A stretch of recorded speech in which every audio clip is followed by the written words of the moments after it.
professional hypnosis, and just an all-around nice guy, Dr. Steve Taubman. Yes, Steve! Stop there.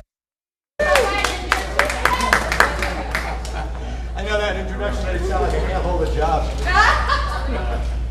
How you guys doing? Awesome! Awesome. What a great pleasure to be here. I'm really excited for a couple of reasons. First of all, I was at one of your sister events the other day, and I think this whole Networking Today group is terrific. You guys are really motivated and inspired.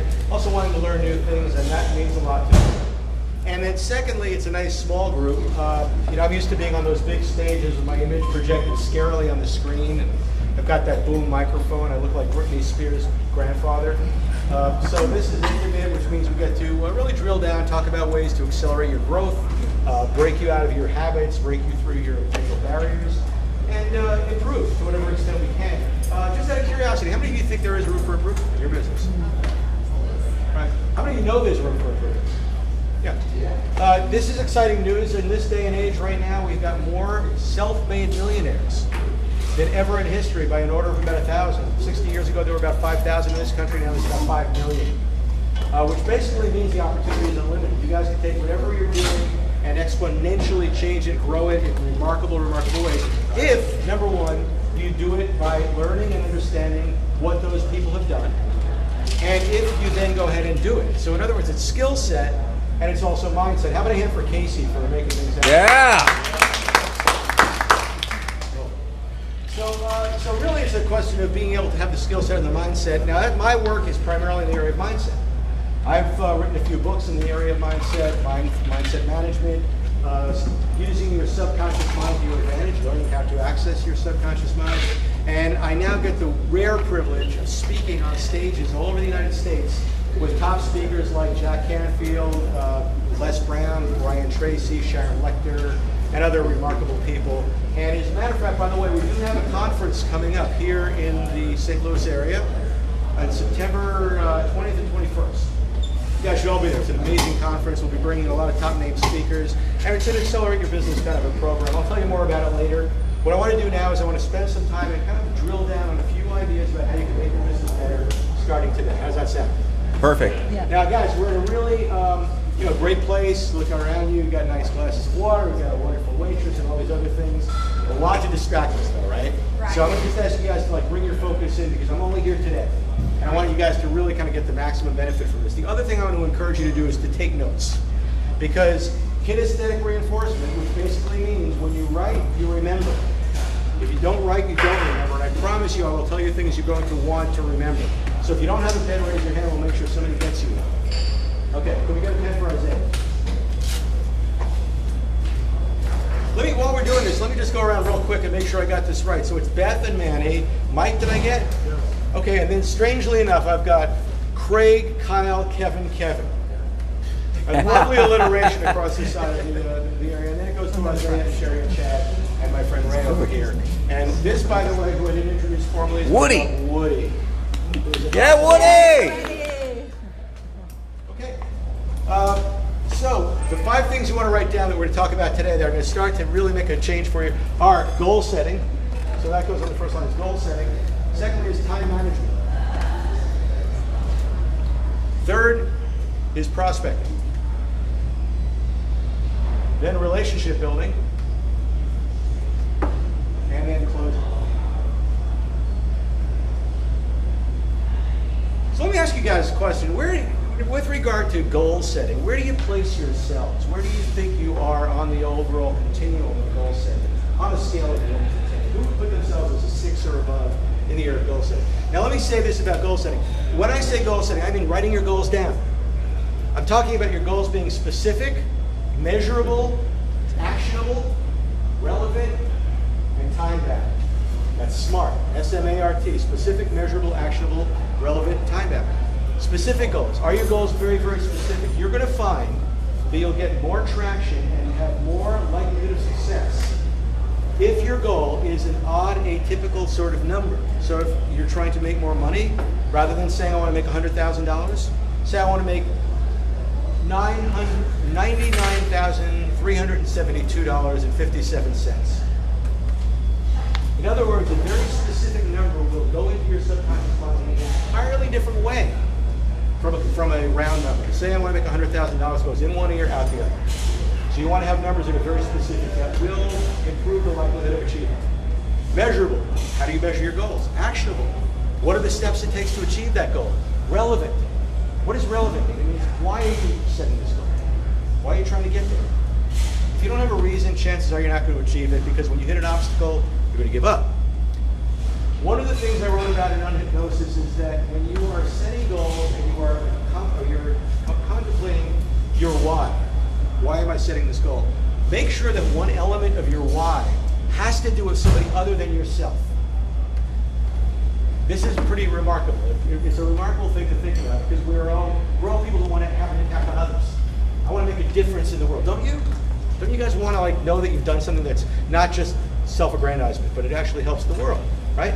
So a friend of mine was watching his son cross the stage at his graduation. And he says, as I watch him walk across the stage to pick up his diploma, I suddenly realized he has no debt. He's going into the world free and clear. So for my friend, that meant that he realized that the goals he had set and accomplished had an impact on the life of his son. And you can be thinking about the people whose lives you're impacting. When you think about that, it'll move you more consistently toward your goals. And third, make sure you share your goals with others. Don't hold them back. Tell other people what your goals are. Why? Why? Make it accountable. Accountability. Because when you say your goal out loud, you're making it real. And then you're asking other people instead of holding you accountable. It just makes it real in a very general sense, because you're looking at it on a more regular basis. So tell people your goals. Now, a lot of people won't do that. A lot of people won't set goals at all. As a matter of fact, what percentage of people do set goals? 27. Got a 9, I got a 27. You know what the real answer is? 30. 3. Oh my God. 3% of people set goals. 97% of people, check this out, 97% of people work for the other 3%. Think there's any correlation? Right? Most people are not self-starters. Most people rely on others to get them started. Right? So you want to set goals. If you're not setting goals, why are you not setting goals? I have a proposition. I think there are 2 primary reasons that we don't set goals in the manner I've talked about. Writing them down, reading them regularly, making them real for yourselves. You were talking about vision boarding, things like that. Having it be a visual experience for yourself. Very powerful. Why don't most of us do it? Fear. Bingo, fear. That's the number 1 reason, fear. Because if we set a goal and we don't accomplish it, what does it mean? Failure. I'm a failure. But in reality, if you hit every single one of your goals, what does that say about your goal setting strategies? Low. You're setting it too low, right? So you want to set goals that you have to stretch for, which by definition means you're not going to hit them all. So just lighten up on the need to achieve them. Just do really well trying to get there. But by all means, don't let fear stand in your way. The second reason people don't, time. People treat time in a very interesting way. Like if I asked you guys, well, of course, as I said, I'll be invited to the conference. And I say, let's go to the conference. Well, you might say, well, I don't know if I have time. Or you might say, well, I don't know what I'm doing that weekend. Right?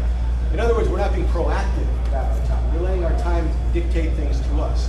You need to have time integrity and time awareness. I wrote a program. It was a top-selling program called Procrastination Annihilation. More people would have bought it if they ever got around to it. But what we found out in our research was that people who procrastinate don't live as long. They get sick 70% more of the time. They have lower SAT scores. They have higher divorce rates. This is remarkable, because if you're not maintaining your integrity around time, then you're stressing yourself out and you're stressing out everybody else around you. Does that make sense? So you want to really get on top of time. First, it's understanding where your time is being spent. Did you know there's something called the Pareto principle? It tells us that it's called the 80-20 rule. 80% of your time is being spent doing what makes you 20% of your productivity. 20% of your time is being spent what's doing the lion's share of the work for you. So you want to understand and reverse that. But more important than time awareness is time integrity. Meaning, when you know how your time should be spent, are you in fact spending it that way? And my contention is that most of you aren't. Most of you have an idea of what you want to do, but then you don't really manage your time in a way that's structured, that's reproducible, that is efficient, and that ultimately gets the result. Would you agree with that? Yep. How many of you see, I always like to ask people on a scale of 1 to 10 where they are in time management. And I say a 10 is somebody who plans their work, they work their plan. They finish their day with precisely what they said they were going to do. Now, a number 1 is somebody who says, where'd the last 25 years of my life go? right? Because days turn into weeks and weeks turn into months, and the next thing you know, your life is over, you've missed the opportunities. So instead, you want to be on top of time. So one way to do that is with what's called time blocking. How many of you block your time? Awesome. And you would expect that from the IT guy. Blocking your time basically means you have some visual structure, like a day planner or a computer, where you literally create blocks. If you visually create blocks, you might even color it in. But let's say from 2 o'clock to 3 o'clock is your time to prospect. What do you do from 2 o'clock to 3 o'clock? You prospect, and that's all you do. You don't answer the phone, you don't answer those texts, right? Why? Distraction. Now, what happens when you allow yourself to be distracted for even a moment? Does anybody know the research on this? How long does it take, Mike? Do you know? How long does it take if you allow yourself to answer an email or pick up the phone or answer a text in the time that you blocked off for something else? How long does it then take you to return your attention to full functionality, full awareness? Probably 15, 20 minutes. Okay, you're right. It's 15 to 20 minutes. Kevin said 15 to 20 minutes. Is it worth it? No. And that's why all the highly successful people I work with block their time and they protect it with their lives. Right? Now here's a problem that I run into a lot of times with real estate people, a lot of times with mortgage people. Service industry people have a tendency to think that if the phone rings, you've got to answer it now. Right? I've got to have my phone available. The phone rings. I've got to be available all the time. Guess what, guys? It's not true. What people want is not that you're always available. They want to know when you're available. They want to know that you're accountable and reliable. So here's what you do. When you're busy within that block of time, how many of you have voicemail? Okay. When was the last time you changed your voicemail? Long time ago. You're not doing it enough, right? You could be doing it every day or multiple times during the day. And you can have a message that says, hey, this is Kevin. I'm busy right now working on a project. I'll be done at 4 o'clock. I'll be returning calls at 4 o'clock. I'll reach out to you then. People appreciate it. It doesn't take very long to do. Now, let's say that your time block completes itself, and now you're at that time when it's time to return phone calls. How many of you know somebody who talks too much? Don't point to the person next to you. Say I do. You're in the room. I talk a lot. Casey, you're the one. I'm Right? the one who talks too much, yes. But you're being very efficient. I really appreciate your efficiency here. That's great. She's keeping it real. Okay, so we all know those people, right? Now, some of them are our clients. Some of them are the people we work with. Now, you guys, as you start building your clientele, you're going to find that your time becomes more and more precious to you. Would you agree with that? Right? At this point, if you're new in business, maybe you want to take a look. But at some point, it becomes an issue when that phone rings, and perhaps you've got somebody who wants to monopolize your time. You're all nice people. Nice people have a tendency sometimes to let other people walk all over them, right? So those people I'm talking about, I call them Aunt Mildred, because I had an Aunt Mildred like that. So here's what happens typically, right? Typically what will happen is Aunt Mildred calls you, you got the phone on your shoulder, you've got your computer in front of you, and you're doing this. You're like, hey Mildred, what's going on? Yeah, okay, great. Yeah, got you, all right. Oh, that's funny, look at that. You know what I was doing there? Typewriter. Yeah, the millennials think I'm like pushing a cat off the keyboard. So, my question to you is this. Are you as efficient at your work while you're multitasking in that fashion? No. No. Research proves it. Right? Second question. Does Mildred know you're not paying attention to her? Yeah. Now, some people say no because she keeps talking. But the reality is that's why she keeps talking. Because everybody, listen to this, even if you're new in business, the one thing people want from you more than anything else is your undivided attention. They want your focus. They want your presence. Right? And so if you want to be exceptionally successful, be super, super present. Just rivet your attention on whatever it is or whoever it is that you're working with, and I promise you it will pay dividends. So be really, really present. One way to do that is what I call HPLT. HPLT, great acronym, worth writing down. It stands for high presence, low time. High presence, low time. So the phone rings, you don't answer it because it's a block of time during which you're busy with something else. 4 o'clock rolls around, you decide you're going to give them back. One of them is Aunt Mildred. You know she tends to monopolize your time. What do? You decide, before you pick up the phone to call her, how much time you have available. You decide. Maybe it's only 3 minutes. That's okay. Don't get in the habit of believing that you've got to wait until you've got a lot of time to call people back. As a matter of fact, short blocks of time are perfectly fine, sometimes over far. But here's how you handle them, and this is the most important thing.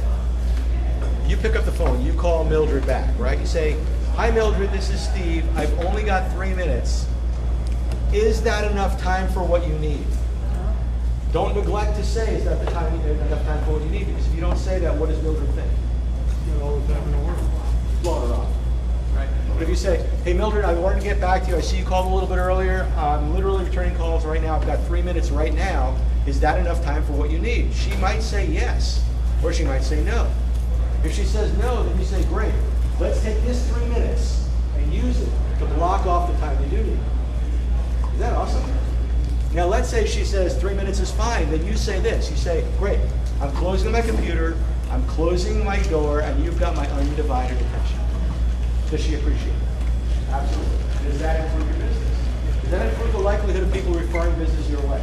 Have you ever not referred somebody to somebody because that person just didn't pay close attention to you? You bet. We register it. We not say it, but we register it. Well, all right, so those are a couple of useful tips in terms of time management. One other quick thing I want to encourage you to do is to be radically honest with yourself about the things that you keep putting off. How many people have things they keep putting off? We all do, right? And then what we do is we say, "I'm definitely going to do this today, but first let me rearrange my drawers." We always have that one last little thing, and then we somehow never get around to the big thing. Here's my advice to you. It's not my advice. It comes from Mark Twain, one of your state residents. Once upon a time, Mark Twain said, "Every morning when you wake up." Now that's what he sounded like. Yeah, nobody recorded his voice, so nobody knows. It says, "Every morning when you wake up, eat a live frog, and nothing worse will happen for the rest of the day." In other words, do the most objectionable thing first, and the rest of your day will go much more smoothly. Make sense? Because it frees you up for number 3 in our workshop sheet here, which is prospecting. If you're not prospecting effectively, there's a good likelihood that it's because you're not giving yourself the right amount of time, and you're letting other things kind of supplant. So there are a couple kinds of prospecting. There's what we call outbound prospecting and inbound prospecting. Outbound prospecting is what you're doing right now. You're networking meetings. You're getting out there. Yes? Okay? It's getting referrals. By the way, speaking of referrals, on the back of your worksheet, there is a place where you can put the names of anybody that you know who has a group that would be interested in this workshop that I'm doing right now. I would very much appreciate if you just take a moment at some point and just jot down the name of anybody that you think my office staff should call about putting me in front of them, okay? I'll give you a free book if you do that. So I will give you an ethical bribe.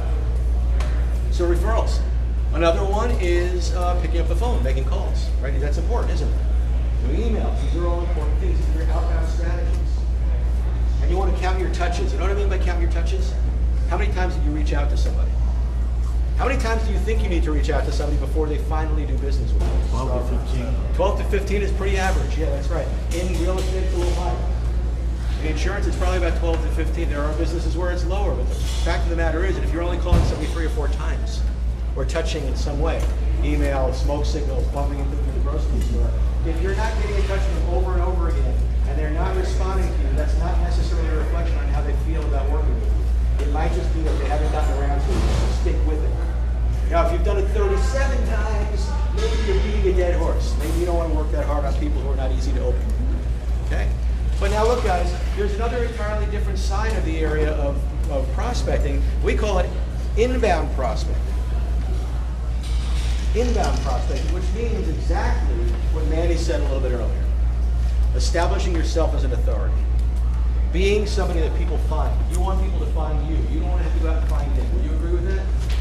And in order to do that, you want to use whatever strategy is at your disposal that's going to allow you to be visible and interesting and valuable.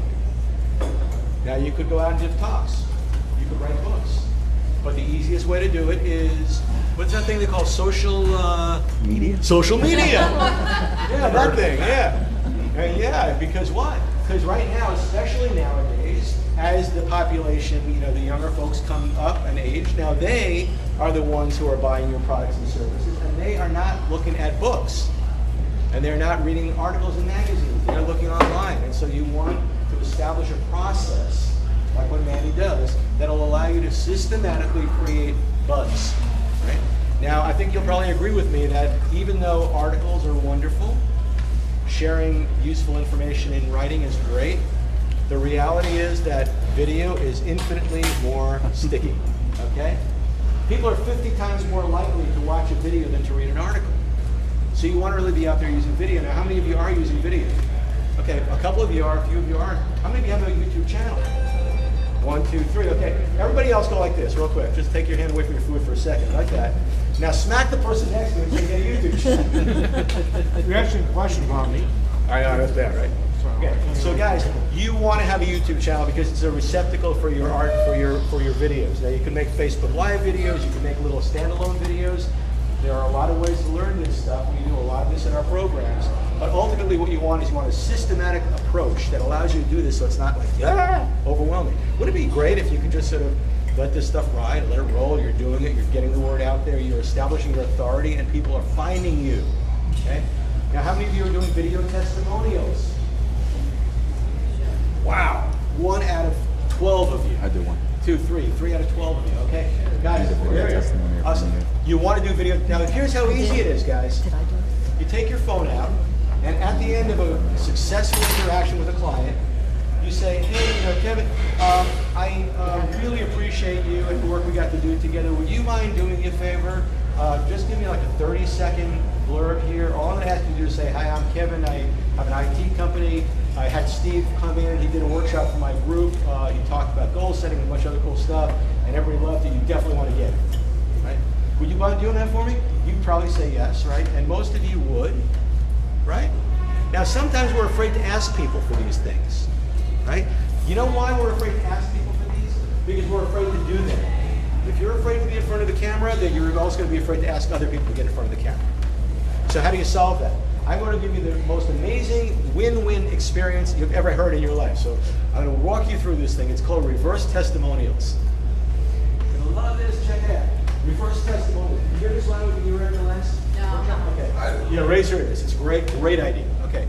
A testimonial is I get done here, I say, Kyle, could you give me a testimonial? And you give me one. That's a testimonial.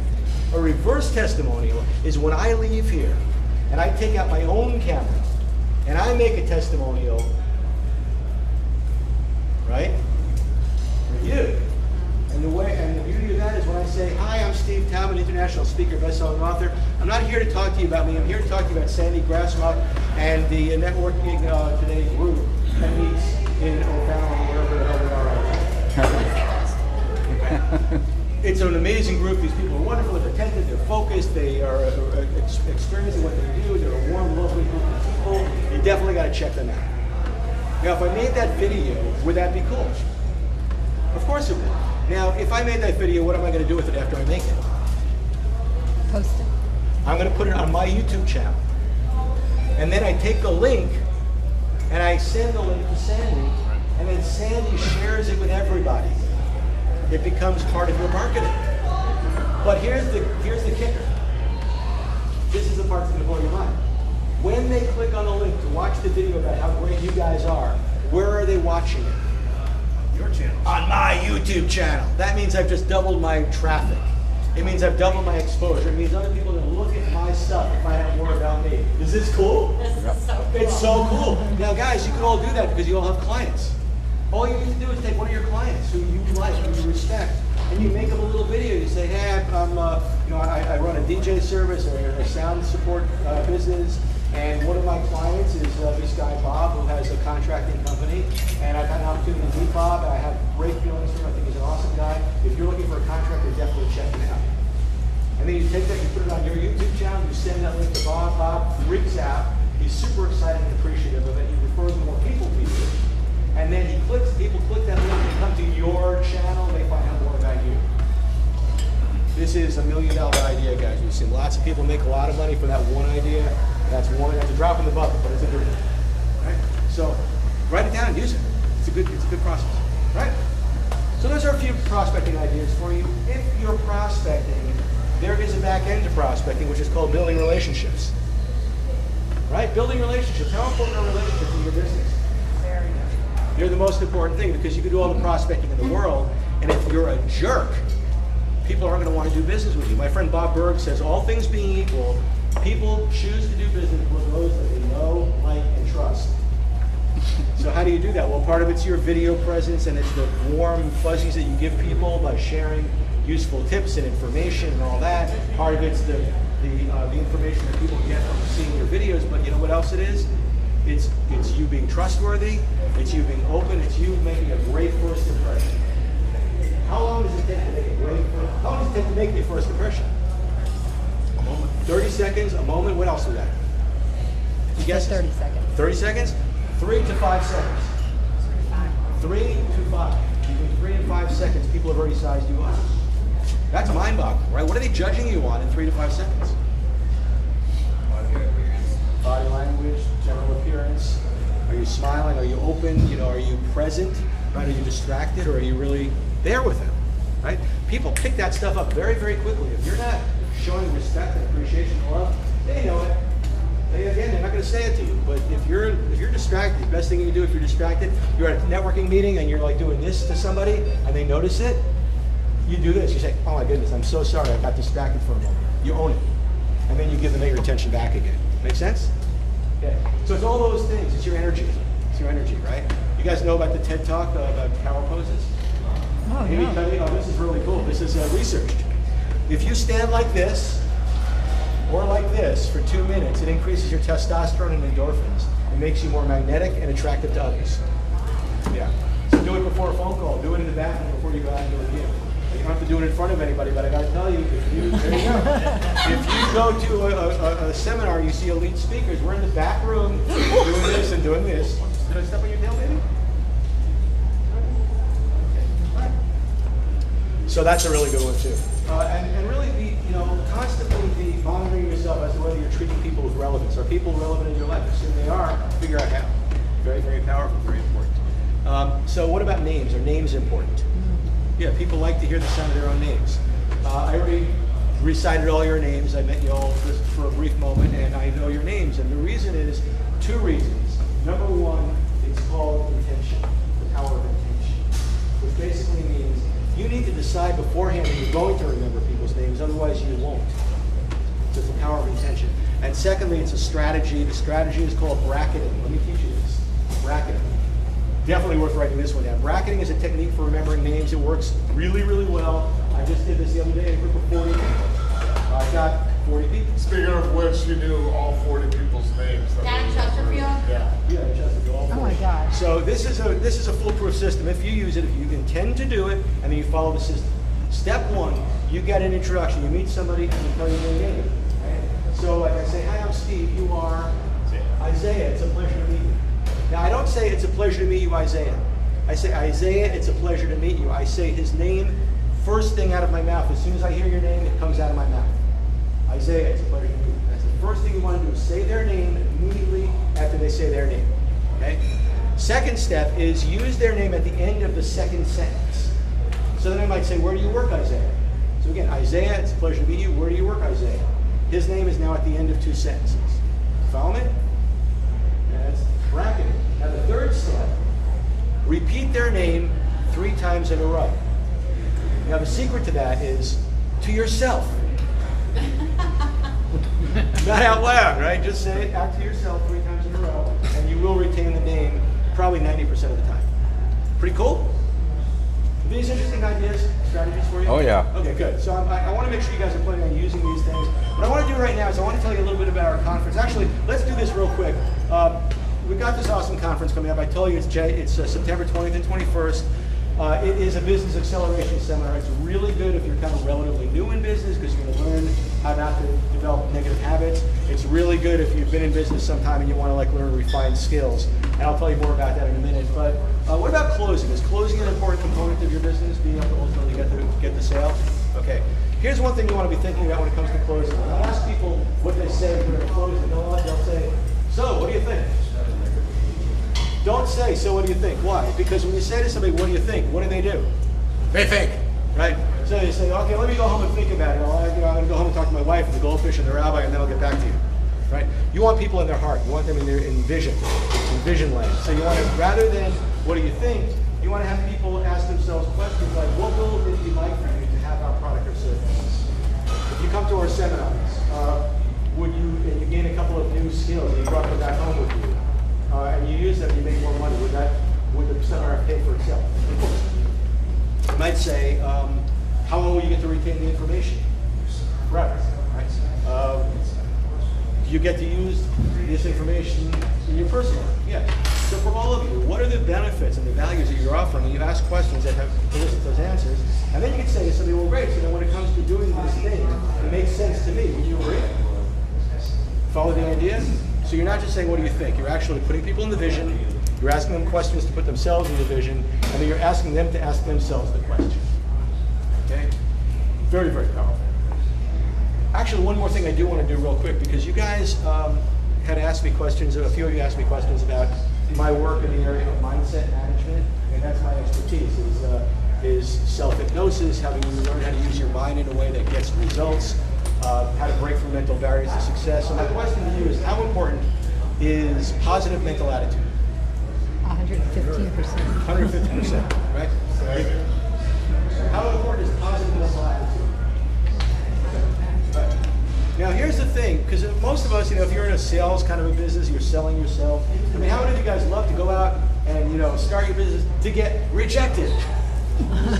Right? Because we hate the no's, but we hate the no's. We get more. We like the yeses, but we get more no's, right? So what you want to do is to be able to create a positive climate within your own mind, regardless of the outcomes that you're getting, right? So you can kind of jump in the next one. Don't let discouragement don't carry your discouragement with you from sale to sale. Right? So you need a positive attitude. And we are surrounded by negativity. Would you agree? Wherever you look, there's negative. How many? Well, first of all, are you aware that they say that 1 out of every 3 people is negative? So if you look to your left and you look to your right and they look okay, guess what? Yes, yeah, it's both of them. It's totally negative. How many of you know somebody who lights up a room when they leave? You said that the other day. So we all know there's a lot of negativity around us. So 2 things you want to consider. Number 1 is I teach people self-hypnosis, basically how to reprogram your mental stuff. So you're repeating positive messages to yourself rather than negative messages to yourself. That's one of these programs here, the Young Hypnosis for network marketers and entrepreneurs, is like you listen to things like that over and over again, and they change your thinking and make you feel more positive. And in the conference, I will teach you a technique for doing it. But there's also the issue of the world around you, right? We're surrounded by negativity, and so what we teach people is you want to be exceptionally attentive to 4 primary areas. Number 1, who are you surrounding yourself with? Right? They say that you're the average of the 5 people you spend time with. If you spend time with 5 depressed people, you will be the 6th. Start spending time with more positive people. Does that make sense? That's one of the reasons we do conferences. Second, what are you listening to? What are you listening to? Are you listening to bad news on the way to work? Or are you listening to inspiring music or self-help or things that can really pump you up and make you feel good? What are you listening to? Third, what are you watching? Are you watching TED Talks or are you watching Real Housewives? Love Island. Yeah. And fourth, what are you reading? What are you reading? There's so much good material out there, self-help material that you could be introducing yourself to. Actually, let me ask you guys this. How many of you are familiar with Think and Grow Rich? Great book, right? And how many of you don't know this book? Oh, wow, okay, so a number of you don't. Think and Grow Rich was written in 1936 by Napoleon Hill. He was charged by Andrew Carnegie with interviewing 500 of the most successful people in the world, finding out what their secrets were, and then codifying it into a system. And when you learn the system, it's basically how to think like a millionaire, how to be more inventive, how to be more resourceful, how to understand prosperity consciousness. Most people who don't understand these principles, they have come from the perspective that if I spend my money, then I have less money, right? What we know to be true is that people who are in flow have more coming in behind them. Does that make sense?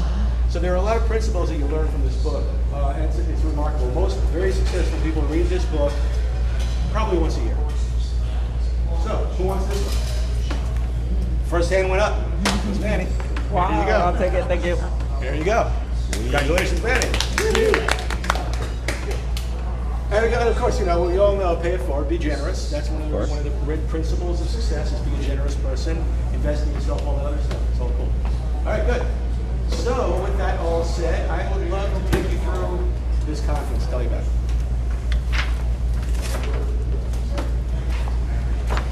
I don't know about you guys, but in my experience, this is the kind of stuff that changed my life. This is the kind of stuff that changed my life because, you know, it's surrounding yourself with those other important people.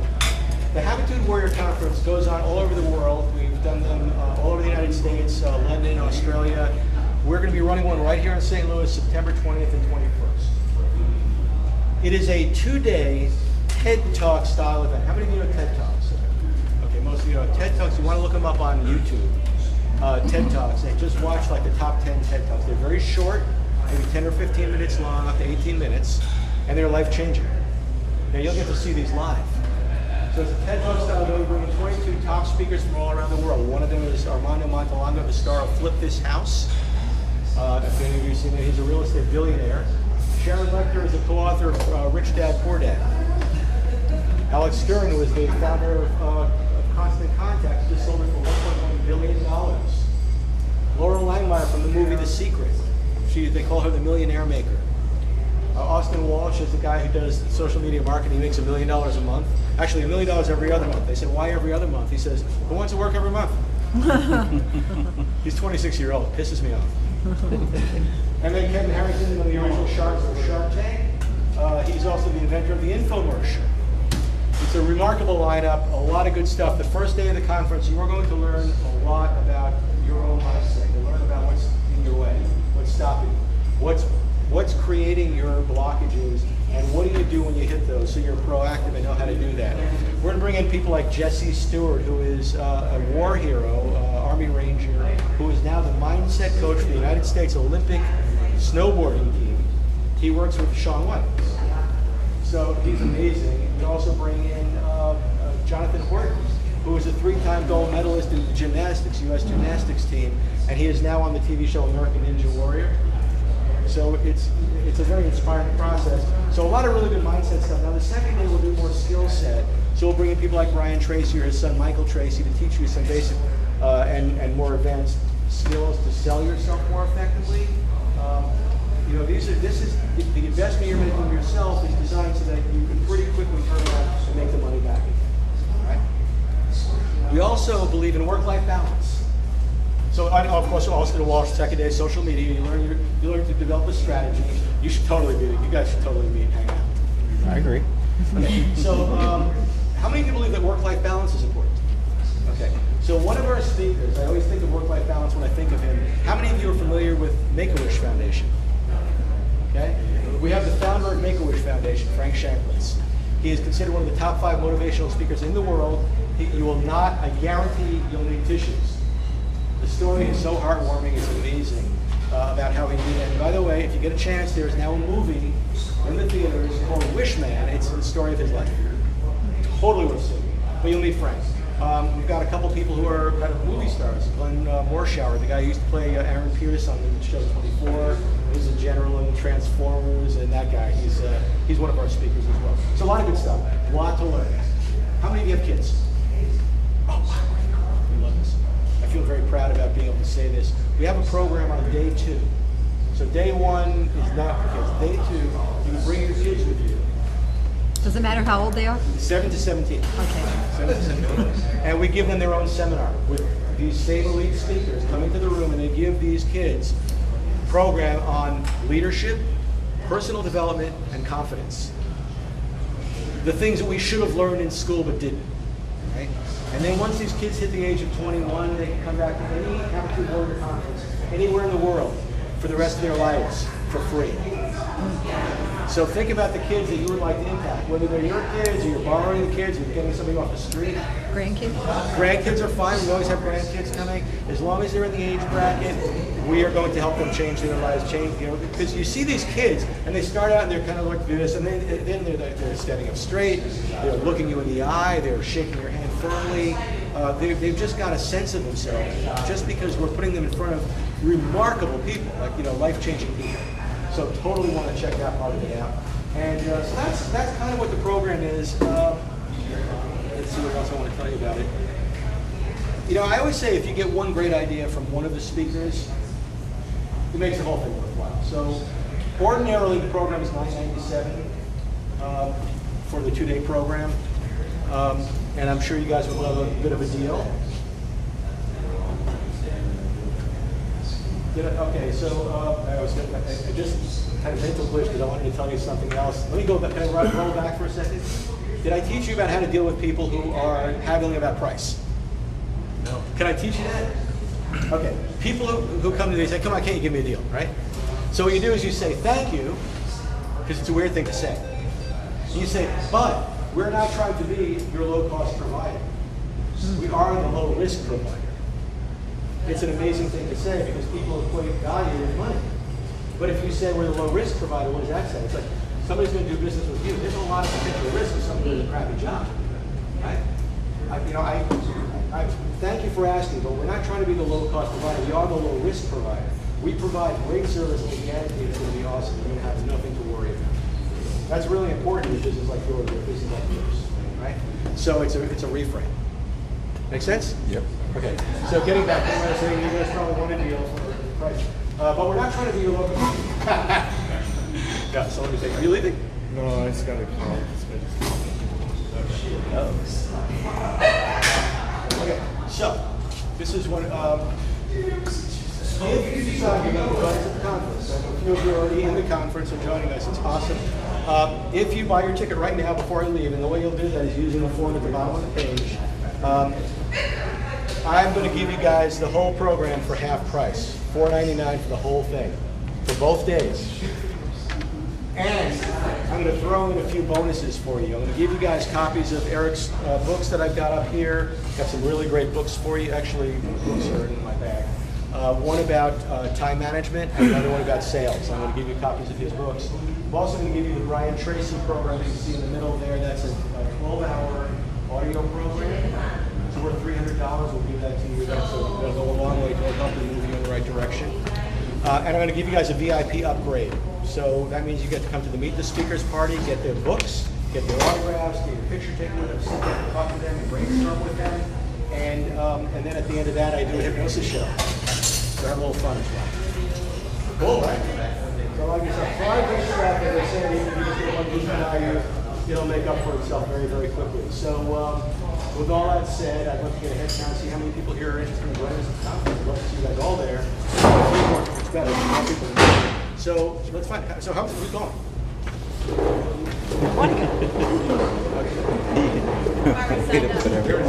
You guys are signed up.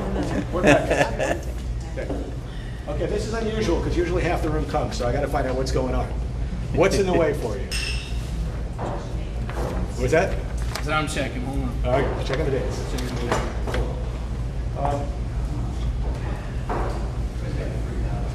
Let me also throw one more bonus at you. It may be of value to you. It might make you more comfortable with this. Perhaps, let me ask you this, because there's always 2 reasons that people don't do something. 3 reasons. One is they're not interested or they don't think it's got value. How many of you think this has value? Okay. So that's not the reason. The other 2 reasons are what? Money and time. And time. I don't have time or I don't have money. That's typically what people say, right? I always ask people to question their assumptions because most people say they don't have money, but if you blew out your tire, you'd be able to get money for your tire. If you do it, if we prioritize, right? And we want to stop letting money be the thing that stops us from doing the things that are going to get us what we want. Because the reality is that if you do spend this money, you're going to make much more money. So it's an investment, it's not an expense. Right? But time. How many of you ever heard the story about the sharpen your saw? It comes from the book, The 7 Habits of Highly Effective People. Right? 2 people are doing a competition to see who can saw more wood. One of them's a little guy, but he ends up winning the contest, even though he keeps leaving the stage in the middle of the contest. So the big guy says, "How did you win? I mean, you kept leaving the stage." He says, "You kept taking breaks." He says, "I wasn't taking breaks. I was sharpening the saw." Right? So you guys should really be thinking about sharpening your saw. It's a no-brainer, really. So here's the one other thing I'm going to offer you guys. If you want to come to the conference, and this is like right now, I will give you all a companion pass, which means you can find somebody else, and you can bring them with you, and if you want to split the cost with them, that's cool too. Right? So then you're only spending $250. You could also do it in 2 payments. So so instead of paying $500 now, you're only paying $250. So hopefully with all that on the table, this is something that would be of interest to you guys. And I mean, I got to tell you, I've been doing this for a while. I don't get any more money if you come or you don't come, but I really believe in this thing. I know that you'll benefit from it, and you won't be sorry to join us. Yeah. So with all that having been said, what do you think?